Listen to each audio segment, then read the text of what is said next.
Great to see you all. Thank you very much for joining us this morning. As the screen says, Magazines Canada has initiated a new study to help the advertising community better understand how magazines connect with consumers. There we go. Connect with consumers, not just print magazines, but as their various digital extensions as well.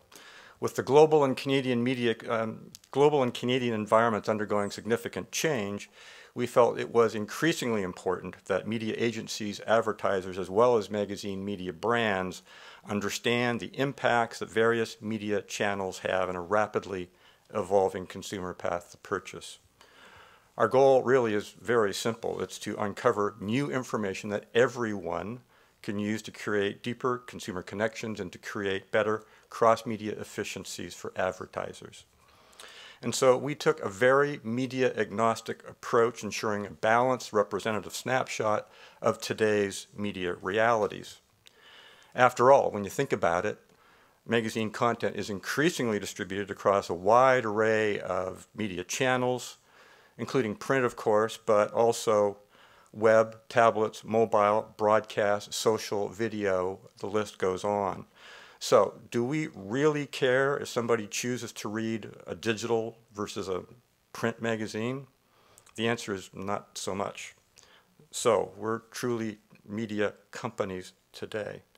But what pulls the print and digital magazine channels together is wanted content consistently well curated by experts in their editorial genres, beautifully packaged in a focused editorial context. So, now we have this new resource called the Magazine Media Connection Study. We've learned a lot. We hope you will too. It gives us new insight into how and why magazines and other media channels, and I think we've measured 19 of them, I believe, connect together to surround consumers as they move through the path to purchase, how they inform, inspire, and influence consumers throughout the many aspects of their everyday lives. We also learned that no one medium can do it all. I don't think that should come as a surprise. Whether it's magazines, television, web, social, you pick it, there really are no exceptions to this rule. What we do know with this study, though, is that magazines stand out in their ability to connect with readers in a very meaningful and personal way. So, we've got some, I think, some really, really great information to share with you today. So let's take a look. Let's not wait any longer. I'd like to introduce to you Robert Levy, who is president, and Mark Baltazar, who is vice president of BrandSpark International, the company that took on the task of doing a deep dive into what makes magazine media and all other media tick. You should know that we took a hard look at 3 of Canada's top research consultancies, but BrandSpark set the standard early for smarts, quality, and especially a deep, deep understanding of the Canadian media environment. They were the obvious choice to lead this new study. Both Robin and Mark, they are experienced marketers, researchers, brand innovation strategists, both with the ability to uncover strategic insights that help their clients understand the inner workings of why consumers and shoppers behave the way that they do. They help to take the mystery out of that black box that we all try to demystify every day. So please welcome Mark Levy and Mark Baltazar.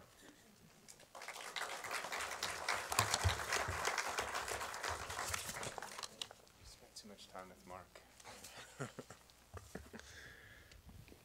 Good morning, everyone. It's a pleasure to be here with you and to kick this off from our perspective, to kind of step back a little bit and share with you some of the learning we've had over the past 10 years studying the Canadian and global shopper. So what I wanted to share with you are some insights from the BrandSpark annual shopper study. And we now conduct the shopper study, which has reached over 100,000 consumers coast to coast in Canada. It's an annual study connected to the Best New Product Awards.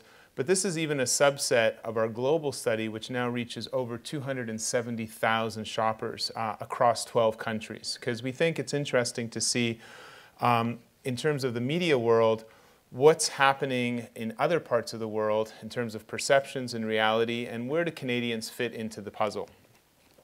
Our study and results are weighted to P&B, again, to create consistency, and you'll see the next few charts representative of the Canadian principal shopper, which is defined as 60% female, 40% male. Again, even in that fact, Canadians are actually quite a bit ahead of most other countries in terms of the role of men in shopping.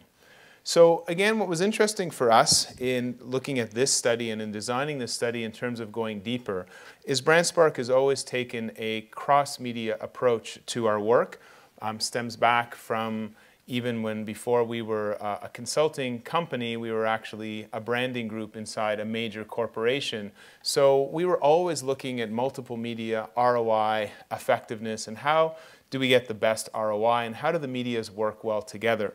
So again, the results from this study actually are no surprise to us because we've been realizing the role that different media play in the media landscape and how do we keep up with the consumer. Again, for us, it's always about the consumer first. And we've understood the role that magazines play in the path to purchase. And this stems back even to the early days of the IAB when we were involved in creating the CMOST and cross-media studies. And even then, together with online, it was never just about online itself.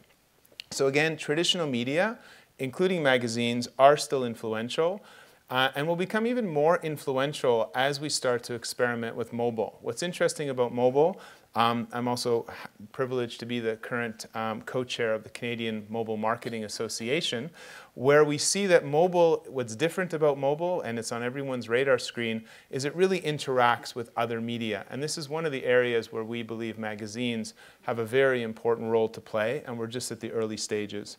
Early adopters, something we've been tracking for a number of years. Mark will get more into it in the media, cross-media connection study, that early adopters are more likely than other shoppers to learn about new products from magazines. It was one of the early insights that we actually was a little counterintuitive to us. We noticed when we did this study in the early years, we saw that early adopters were over-indexing and reading some of the big established women's general books, which we would not have always thought of being the most innovative or where early adopters would be.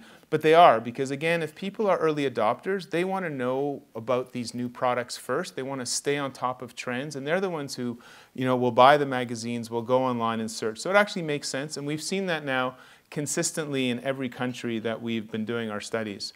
Established magazine brands are trusted and rank among the top online destinations for specific content. Again, they're not just magazines that you pick up anymore. In the eyes of consumers, they really are brands. And as we start to see these magazines become brands and start to experiment, we can see the results from the consumer perspective.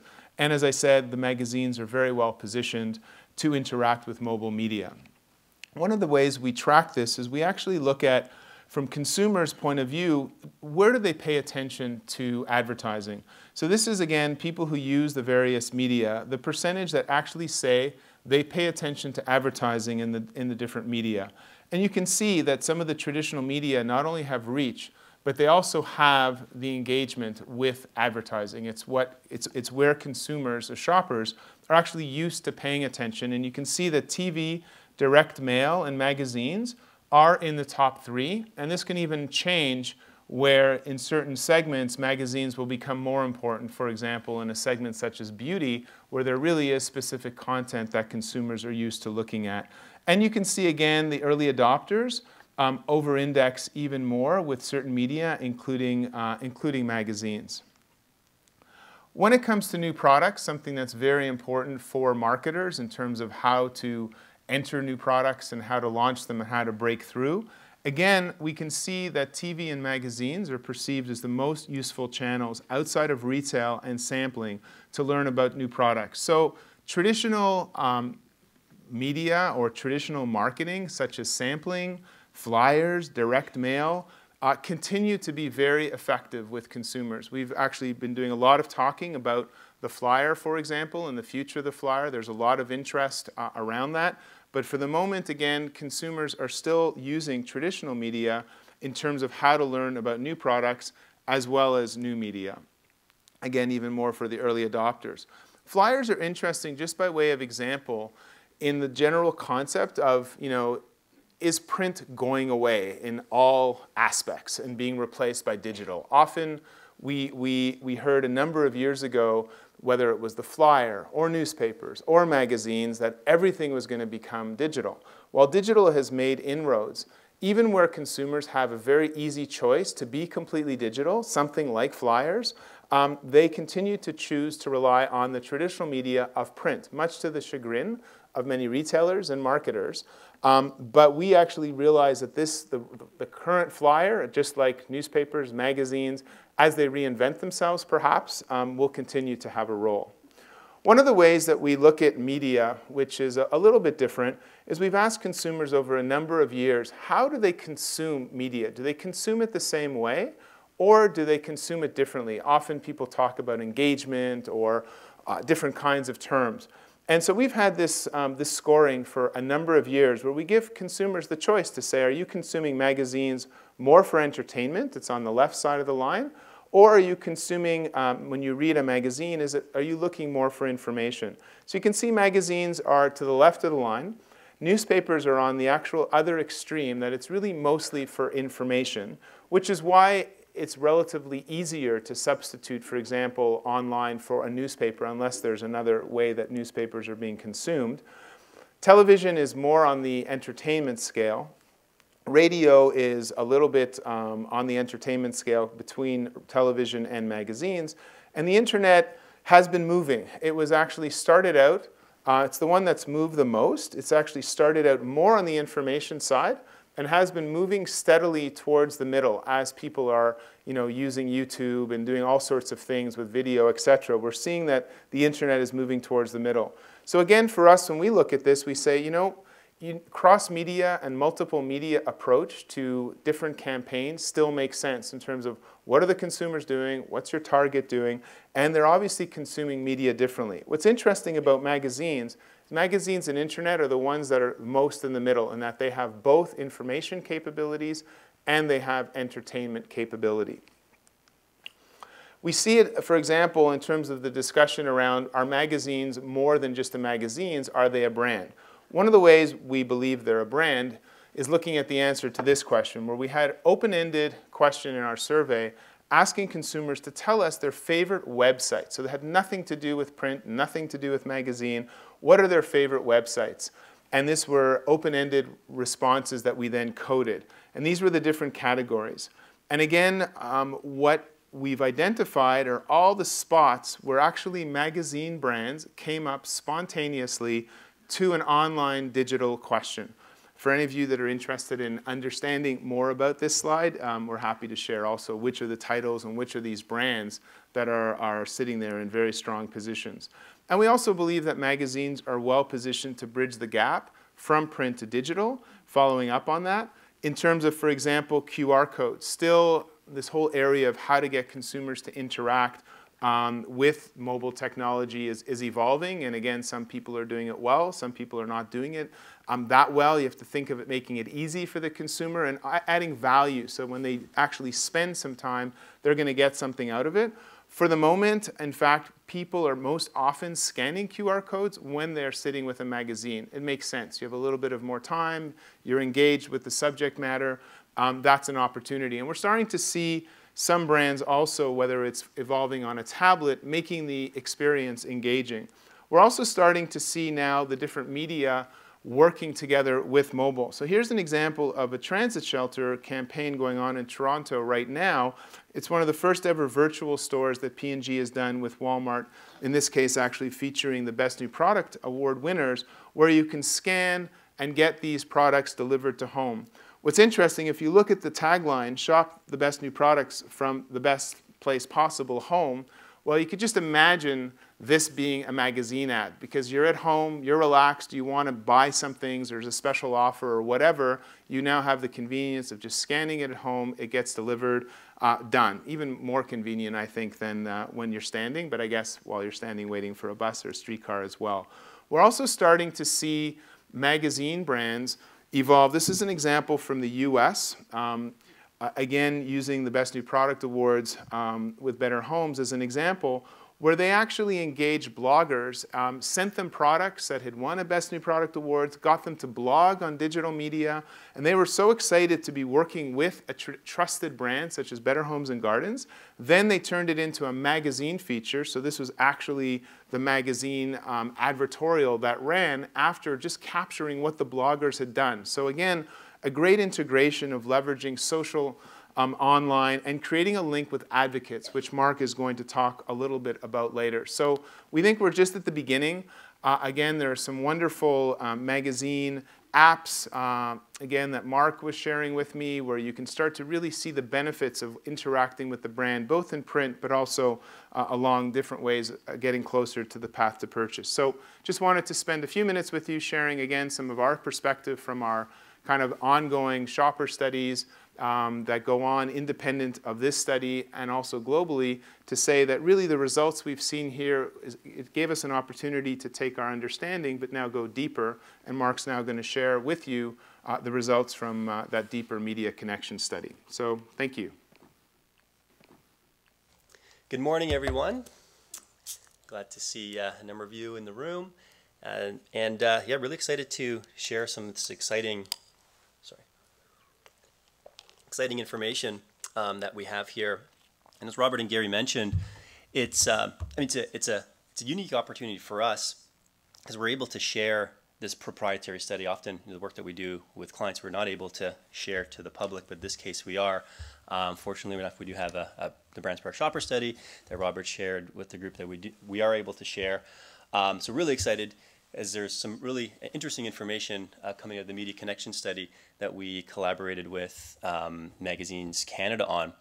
And we started this journey it was 2012, towards the end of 2012, so it's been a number of months, and purposely it was a long period of time, because we really wanted to do it right, and we didn't want to leave any stone unturned, as it's a big issue, media and how media works, and how media works to influence how consumers think, how they behave, and there's a lot of money invested in media in general. So we wanted to make sure that we were doing a thorough job.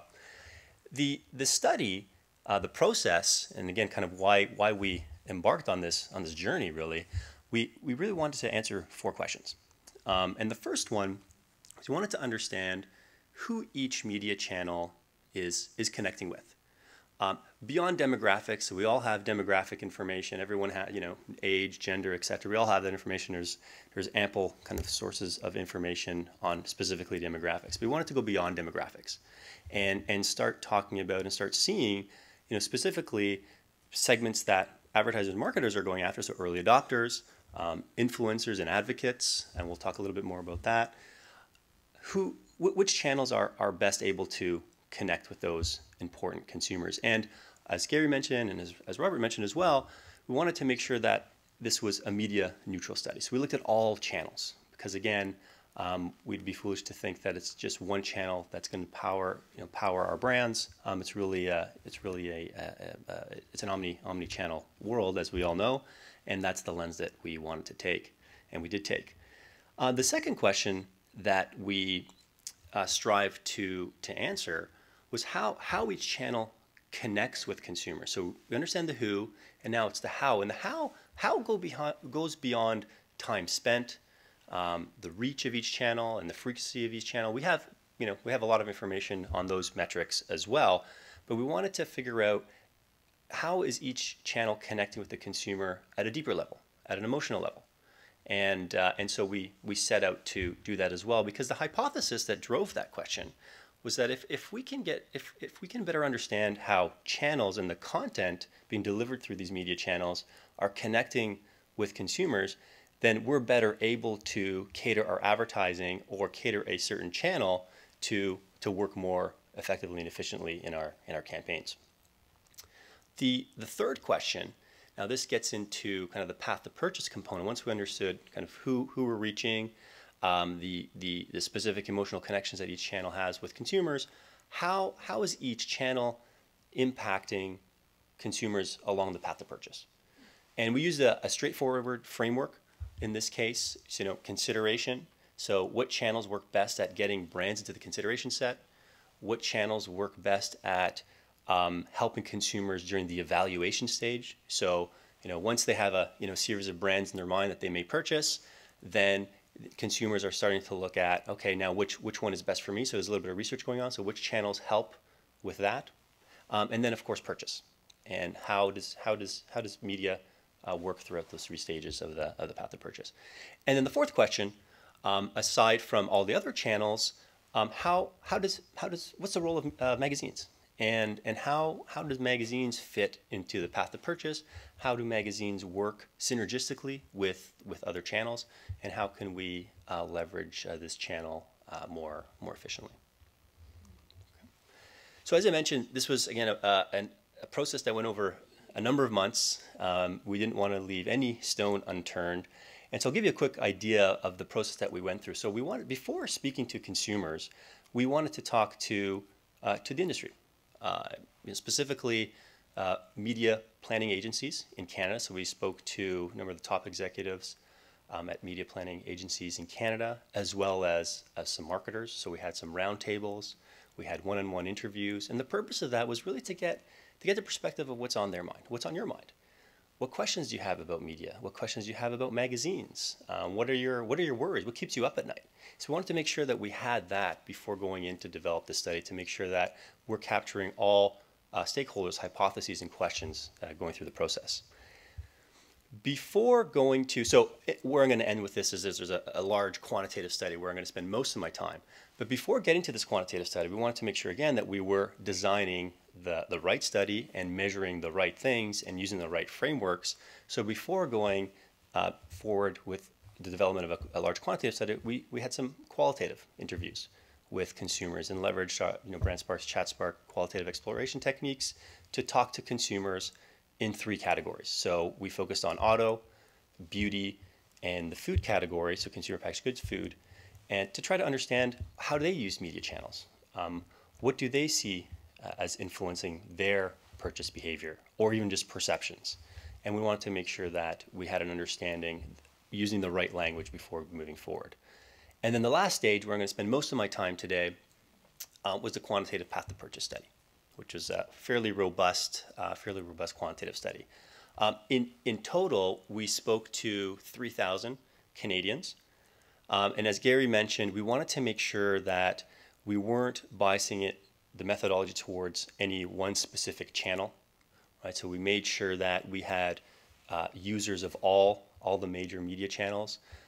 In total, we measured 19 sources of information, and sources of information being, so that include paid advertising channels, that's friends and family, so word of mouth, and in store we measure that as well. So we really wanted to take a holistic view to make sure that we knew and we generated insights on all aspects of influence. And as I mentioned, the three categories that we measured were auto, beauty, and food. So let's start off with who each channel is connecting with. And again, this goes, as I mentioned, beyond demographics, because we have that information in spades. And so the first thing we wanted to do is look at this early adopter segmentation that Robert referred to earlier.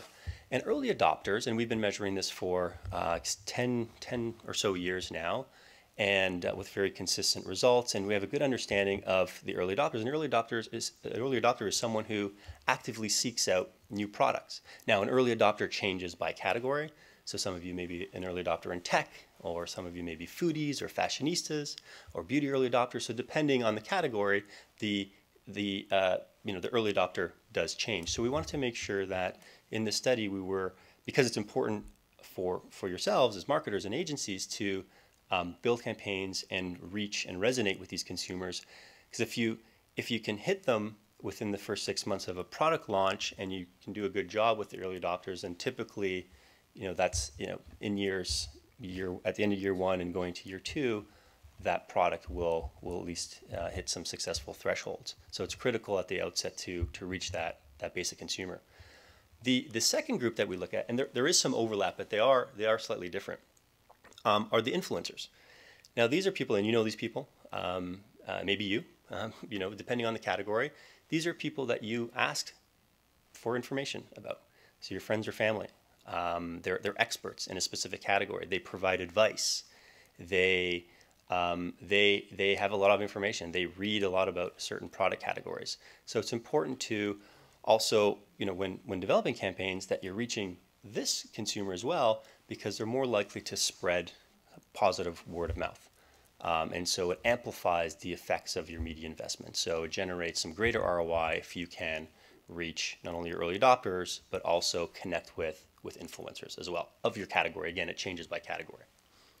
So in terms of what we found was that magazines, and this is both, and so we split out magazines in a number of different ways, print and digital. We also looked at magazine apps, editorial, etc., which I'll get into a little bit later.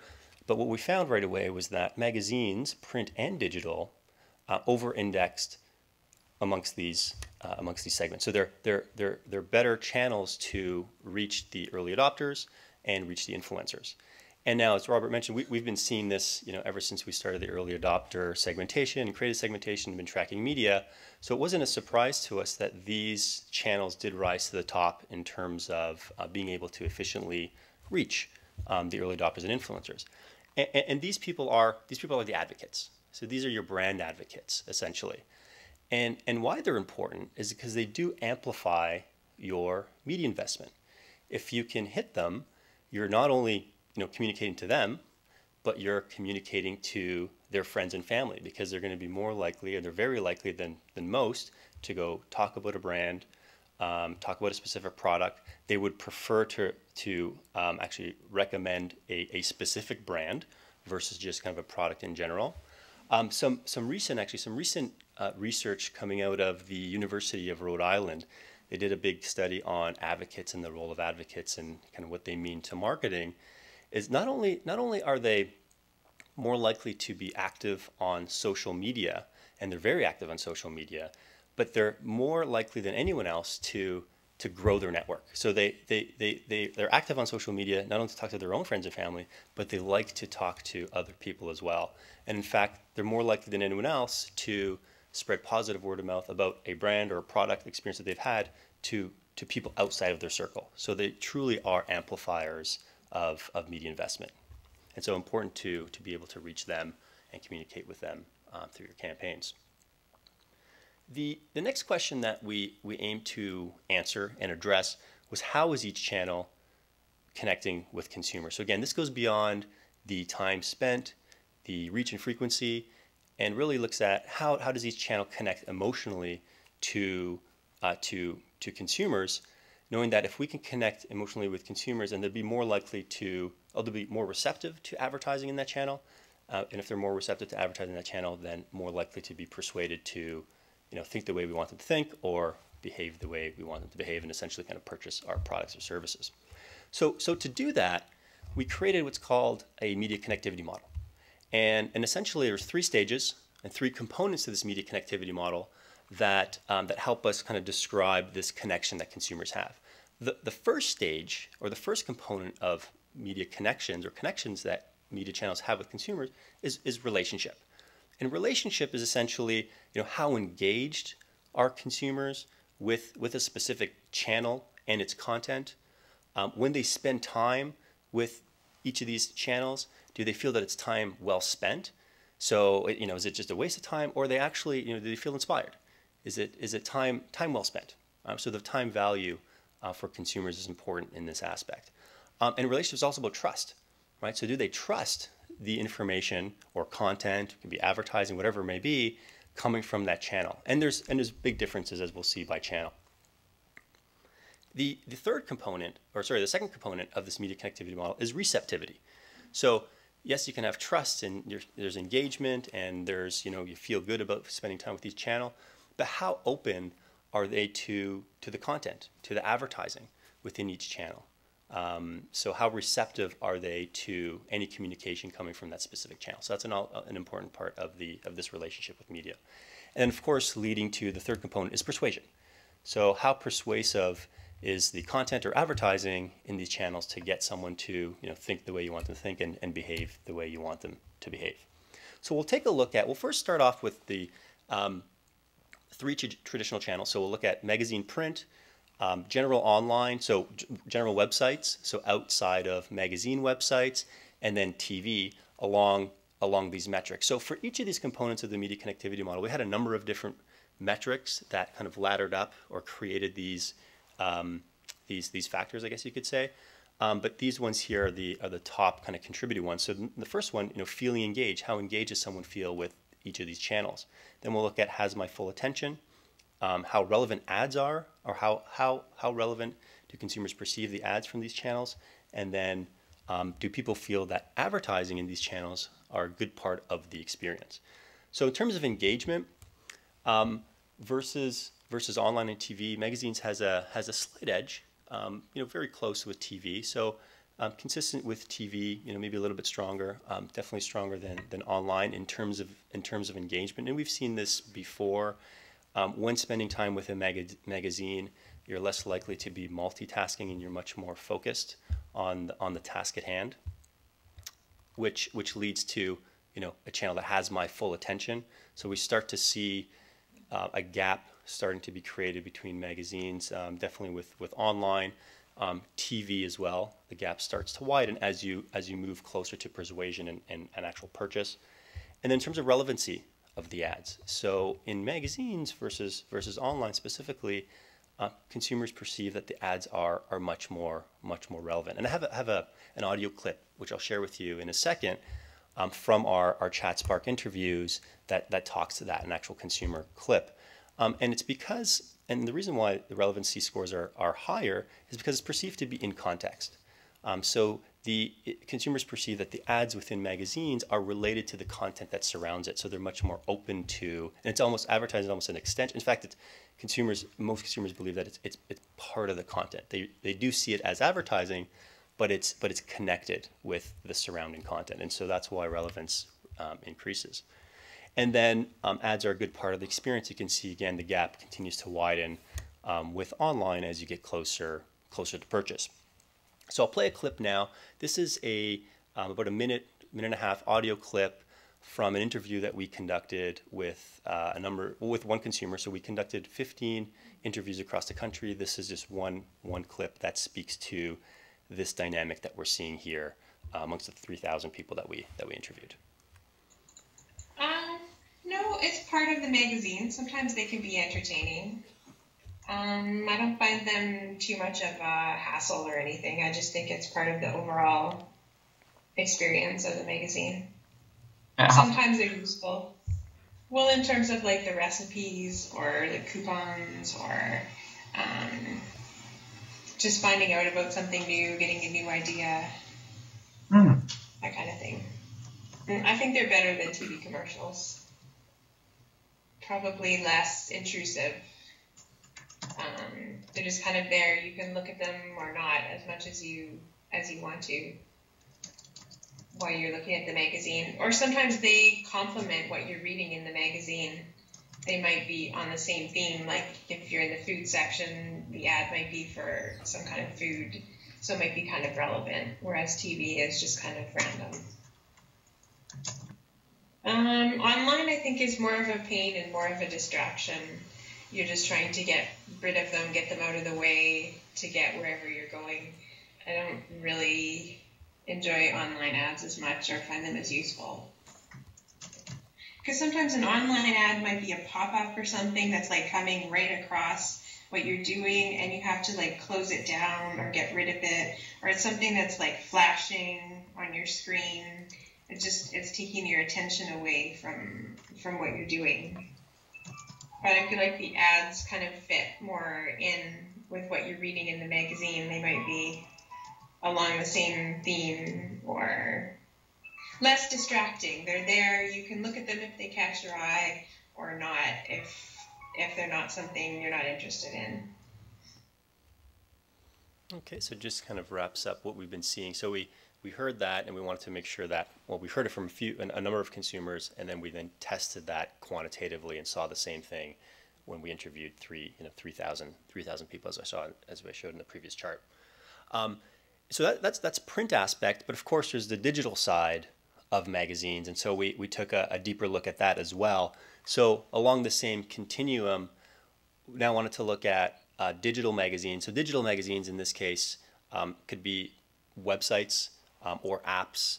So it's kind of really the grouping. We do split it out, and I'll show you some insights when you split out magazine websites and also magazine apps. But what we wanted to do is compare digital magazines to online video and then compare it to social media as well. And so what we saw in terms of engagement, so digital magazines are perceived to be more engaging than online video. Social media, of the three channels that we looked at, is the most engaging, where people are kind of more, more into the experience. But this is not about advertising. This is about connecting with their friends and family, as we'll see when we get to the advertising specific metrics. Has my full attention. So this is where you see now, again, the focus when people are spending time with magazines, that the quality of that impression starts to play out here. And so people are much more focused when spending time with magazines, less distracted. They're multitasking much less. And in terms of relevancy of ads, so we now start to see that magazine ads are perceived to be more relevant by consumers. Again, kind of going back to this this clip that I just showed you, or just that you just heard. Now this is digital, so it really kind of talks to the overall kind of brand halo that the magazine has, kind of in print and also in digital. And then just in terms of ads as being a good part of the experience, people like ads. People like the ads, or just advertising in general, more so in magazines than in online video or social media. Building upon kind of this digital story, the other hypothesis or question that we had is, as people spend time with digital, are they becoming more engaged? Like, are we, as advertisers, are we able to connect with them a little bit better? Can we persuade people that are spending more time with our digital properties, whether it's magazines, with their websites or apps? And we show that that's true. So as people spend more time with the digital properties, they become more engaged with the brand, so the magazine brand, and more engaged with the content, making it kind of much easier for us to persuade them to, again, I think the way we want to think and behave the way we want them to behave. And there's some exciting things happening in the digital space for magazines. I have a quick example of a magazine app which shows the power of the print side of it. So again, the content, and then of course the innovativeness of the digital side, and bringing those two together to really create an experience for consumers that connect with them at a deeper level.